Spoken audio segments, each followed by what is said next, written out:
Capres itu saat Prabowo merespon pertanyaan Anies soal MK misalnya kan, terlihat di belakang panggung, di belakang bahwa Gibran itu bereaksi yang dinilai orang berlebihan, bahkan itu viral ya kemudian ya aksi dia dengan melambaikan tangan seperti memprovokasi para pendukungnya. Nah itu terlihat bahwa dia sangat emosional. Ya. Nah, apakah debat besok kemungkinan dia juga akan terpancing secara emosi ketika ada salah satu atau dua cawapres ini juga menyentil-nyentil dia dengan sesuatu hal yang membuat dia terpancing emosi? Iya, kalau soal ini kan soal perilaku, Bang ya, soal perilaku, soal sikap dan segala macamnya.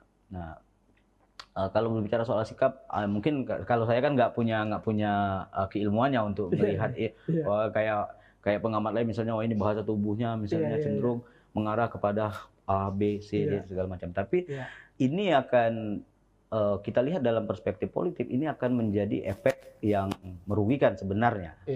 Ketika misalnya, apalagi ini terus di endorse dan terus diamplifikasi oleh musuh-musuh yang lain, misalnya pasangan 1 dan pasangan 3. Makanya yang viral itu kan kelihatan karakter aslinya dan segala macamnya. Nah, makanya kalau saya lihat memang ketika kita di panggung debat itu segala sesuatu itu memang gerak-gerik itu harus diatur, Bang. Jadi kalau saya misalnya lihat film-film soal politik misalnya di Norwegia, di Amerika segala macam, memang calon pemimpin itu di style, Bang. Gitu, Bang. Ya.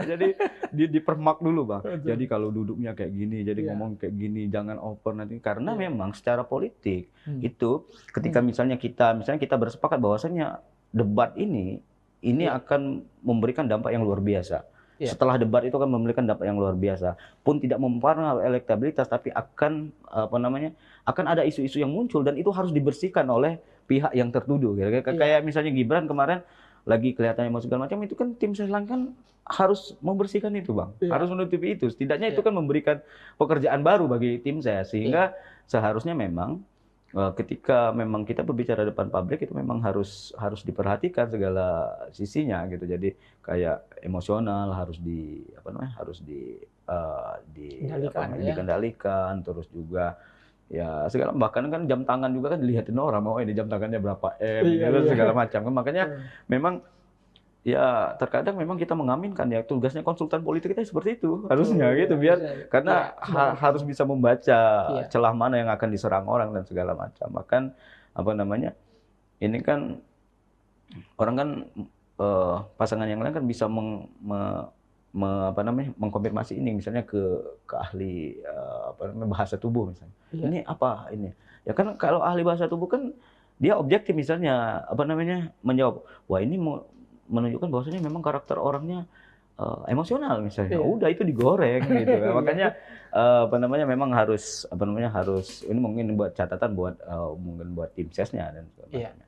Dan kalau apakah ditanyakan apakah akan terulang kembali, saya rasa ya bisa-bisa saja ketika memang ada hal-hal yang memang ini menyerang dan kita tidak bisa mengkanter gitu.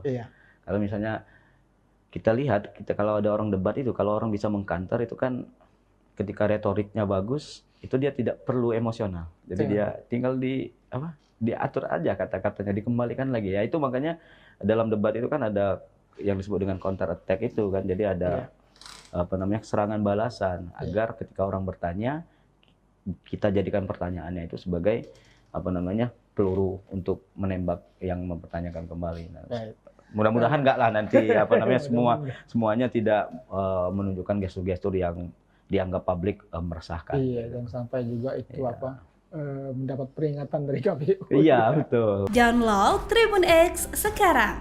Menghadirkan lokal menjadi Indonesia.